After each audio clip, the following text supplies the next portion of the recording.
Hatumtaki Idi Amin mama. Something is shifting in Africa. In just the past few days, the streets of West Africa have erupted once again. Cameroon, Senegal, two nations, both watching leaders cling to power long after their time should have ended. Elections that were supposed to give hope now feel like déjà vu. The people voted, but their voices were drowned out.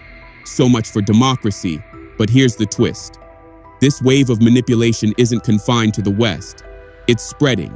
Across the continent, in East Africa, another storm is rising. In Tanzania, the nation once celebrated for stability, something darker is unfolding. And at the center of it all is Samia Suluhu Hassan, the country's first female president, once hailed as a symbol of progress and integrity. Today, her name appears in headlines for a very different reason. Reports say her government has shut down internet services, silencing protesters who dared to speak out. A country that once inspired hope is now echoing with the same cries of frustration we've heard from Dakar to Yaoundé. So how did it come to this? How did a woman once seen as a fresh start, a beacon of leadership, turn into what many now call just another power-hungry ruler? And what does her story reveal about Africa's deeper struggle, the cycle of power, fear, and resistance that keeps repeating itself? Let's find out. October 29, 2025, Tanzania was supposed to make history that day. 37 million people were registered to vote, a nation ready to decide its future. But when dawn broke over Dar es Salaam, something felt off. The streets were quiet. Polling stations stood half empty. The lines that usually stretch around city blocks were missing. Across the capital, officers stood guard, scanning the few who dared to show up. The government tried to calm the fear. A police spokesperson even took to social media urging, people should come out and vote. There's no threat to your safety, but the people didn't believe it. They'd seen the warnings. They'd seen the arrests. They'd seen what happens when you challenge power. So they stayed home, not out of apathy, but out of fear. And that silence at the ballot box spoke louder than any vote ever could. Election day. What was meant to be a peaceful expression of democracy turned into chaos. As polls opened, violent protests broke out across Tanzania. Stones clashed with shields. Tear gas filled the air. The government responded the only way it knew how, by deploying the military. The protesters weren't just angry, they were desperate. Most of them were critics of President Samia Suluhu Hassan and her ruling party, Chama cha Mapinduzi, the political giant that has held onto power since Tanzania's independence in 1961. For decades, that party has ruled not by choice of the people, but by control. And for many Tanzanians, this election was the final straw. To understand the outrage, we have to go back to 2021, the moment the world first met Samia Suluhu Hassan. At 65, she wasn't elected, she ascended. After the sudden death of President John Magufuli, Samia, then vice president, automatically took the top job. In that instant, Tanzania made history. She became the nation's first female president and one of only two women leading a country in Africa, the other, Namibia's Netumbo Nandi-Ndaitwah. Born in Zanzibar, she had spent years climbing through the ranks, once serving as Minister of Trade, known for her calm demeanor and soft-spoken leadership. And when she took office, she brought something the country hadn't felt in years: hope. Samia promised change. She reversed many of Magufuli's most controversial policies. She reached out to the opposition. She lifted a 6-year ban on political rallies.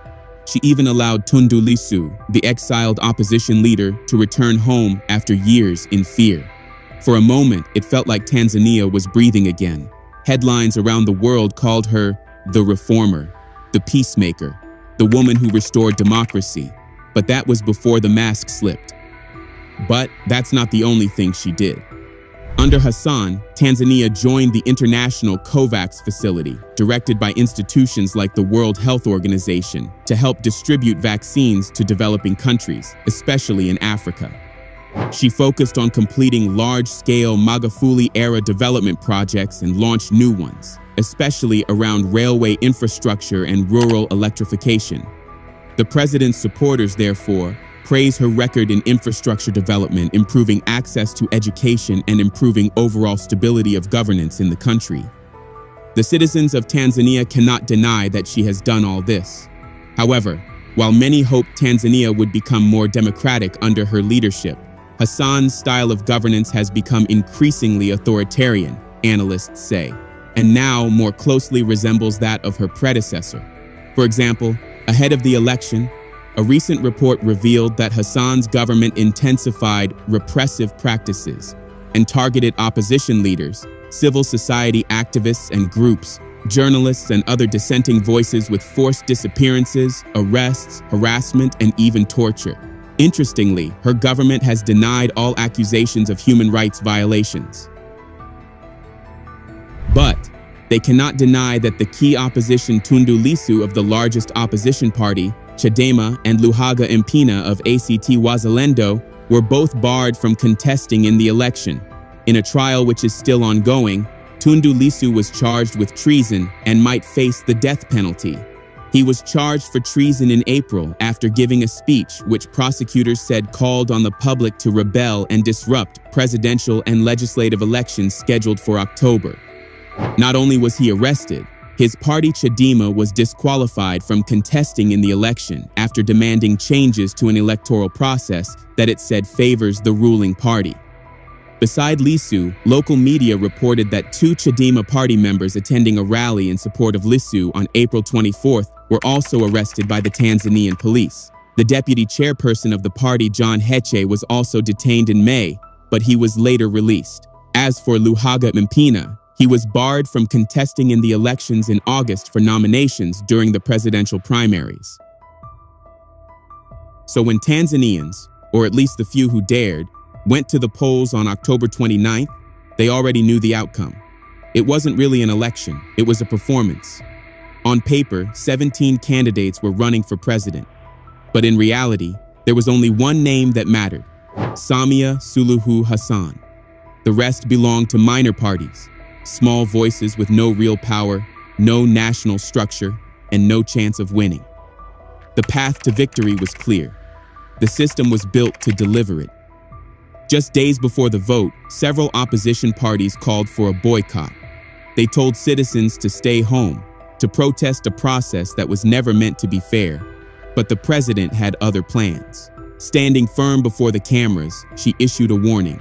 The only demonstrations that will exist are those of people going to the polling stations to vote. There will be no other demonstrations. There will be no security threat. Her message was clear: dissent would not be tolerated, and her police backed her up. They warned against posting or sharing inciting content online, threatening arrests for anyone who dared to question the system. In a country once seen as a beacon of peace, fear now ruled the digital space. The streets were quiet, the ballots were predictable, and the democracy Tanzanians had once believed in was starting to look like an illusion. Despite the threats, despite the warnings, Tanzanians refused to stay silent. On election day, while ballots waited untouched in empty polling stations, hundreds flooded the streets of Dar es Salaam. They weren't there to vote. They were there to be heard. Chanting for electoral reform and true democracy, their message cut through the tear gas and chaos. We are tired. We want an independent electoral commission, so every Tanzanian can choose the leader they want. Their voices carried far beyond the capital. Protests broke out in Mbeya, in the southwest, and across the border town of Tunduma. Everywhere, the same cry: freedom, fairness, and a chance to decide their own future. But the day didn't stay peaceful for long. Anger boiled over, fires were lit, vehicles burned, public buildings were smashed. By nightfall, the streets looked more like a war zone than a democracy. And as the flames rose over Dar es Salaam, one thing became clear. This wasn't just about an election. It was about a people reaching their breaking point. And then, chaos exploded. In response to the growing unrest, police fired tear gas into the crowds. But the people didn't run. They fought back. Hundreds of protesters hurled stones and debris, forcing the officers to retreat. Through the thick smoke, their voices echoed: "We want our country back." The battle for democracy had spilled onto the streets of Dar es Salaam. But it didn't end there. As flames rose over the Kimara and Ubungo neighborhoods, Inspector General of Police Camillus Wambura declared a curfew starting at 6 p.m. The order came after demonstrators torched a bus and set a gas station ablaze. Local media painted an even darker picture. Unrest was spreading. Magomeni, Kinondoni, Tandale. Each name became another flashpoint. Far from the capital, polling stations were vandalized in Dodoma, Arusha, and Mbeya. What began as a call for reform had turned into a full-blown uprising. And for the first time in years, Tanzania, once known for peace, stood on the edge of something dangerous. As the chaos raged in the streets, another silence fell, this time online. Across Tanzania, internet connectivity collapsed. Messages stopped sending. Videos stopped loading. Voices were cut off mid-sentence. Global Internet Monitor NetBlocks described it as a nationwide digital blackout. A country once connected to the world was suddenly in the dark. At the same time, the opposition party Chadema spoke out, defiant, furious, and unafraid. They called the election a coronation, not a democratic vote. Their Secretary for Foreign Affairs, Deogratias Munishi, told Kenya's Citizen Television, "This process lacks genuine competition." To them, the outcome was decided long before a single ballot was cast. But the government denied everything. Officials insisted the election was free, fair, and transparent, that there were no human rights violations, no abductions, no intimidation. Outside, the streets burned. Inside, the networks were silent. And somewhere in between, truth became just another casualty. Now, while the results of the election are expected in 3 days' time, anyone with eyes can clearly see that President Samia would most likely win the election. But the question is this what democracy is about? Her actions are reminiscent of those taken by her male counterparts in the recently concluded elections both in Cameroon and Ivory Coast. Just like how Samia barred the two major opposition candidates from contesting in the elections, the incumbent president of Ivory Coast, Alassane Ouattara, who has been declared winner of the election, also barred the two major opposition candidates from contesting in the elections. While Tanzania burned, another familiar story unfolded, this time in Cameroon. There, the outcome was never in doubt. President Paul Biya didn't need to win hearts. He already owned the system. The National Electoral Commission was firmly in his hands. When the institution that counts the votes can be bought, the will of the people becomes nothing more than decoration. So once again, a leader who should have stepped down, didn't. And once again, Africa was told this was democracy. But here's the real question. Is this what democracy has become? A theater where ballots are cast, but power never changes hands? Even more disturbing is the silence. The African Union, the continent's highest body, has said nothing, not a word, despite clear violations of the very democratic principles it was built to protect. And that silence speaks volumes. Because we remember how quickly the Union condemned and suspended Mali, Niger, and Burkina Faso for daring to replace failed civilian governments with military ones. They called it the greatest sin against democracy. But now, as civilian rulers manipulate elections and crush dissent, the same union watches quietly, as if the problem is not tyranny, but who wears the uniform. So tell me, what's the real difference between a soldier seizing power with a gun and a politician stealing it with a ballot? Democracy is supposed to be a government of the people, by the people, and for the people. So this means it's the citizens who should choose who leads them, right? But that's not what we see in Africa generally. In Africa, the leaders intimidate and bribe to get voters to vote in their favor, or they even threaten to punish those who vote for the opposite party. They bribe or threaten the leaders of the body responsible for carrying out the election so that they can work it in their favor. Some of them even deliberately send thugs to election centers to disrupt the election process. The fact is, most of the leaders who end up as leaders of African nations were not chosen by the African people. They were imposed on them. The elections are never free and fair. The exact playbook happening in Tanzania, Cameroon, and Ivory Coast. In Africa, democracy has been such that once a presidential candidate wins an election, he becomes all-powerful. They can remove and appoint anyone they like, even if the person is not competent for the job. It's one of the reasons why development has stalled in the continent. In addition, democracy has allowed an elected leader to use power and the state machinery to advance the economic interests of his ethnic group and exclude all others. This is the reason why virtually all civil wars in Africa started. A perfect example of this is Cameroon and how the English-speaking Cameroonians have been marginalized for so long. So we ask again, how is this better than military rule?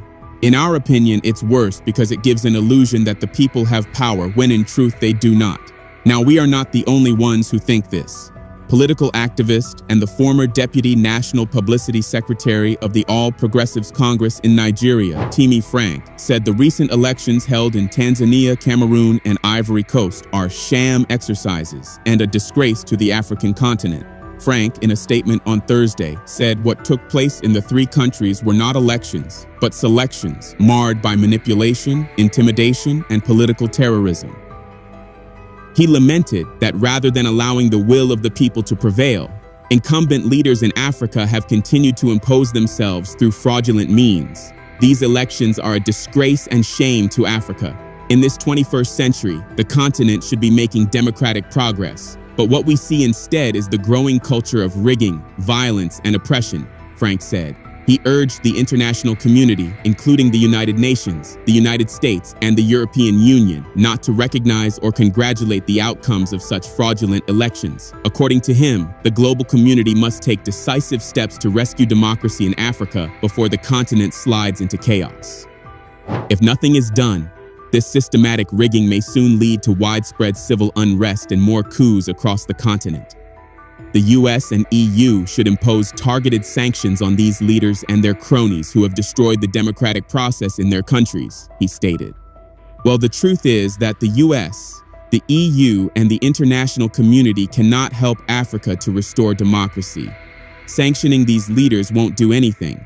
If Africa truly wants to be democratic, the job lies in the hands of Africans, beginning with the leaders themselves, who ought to be accountable to the people.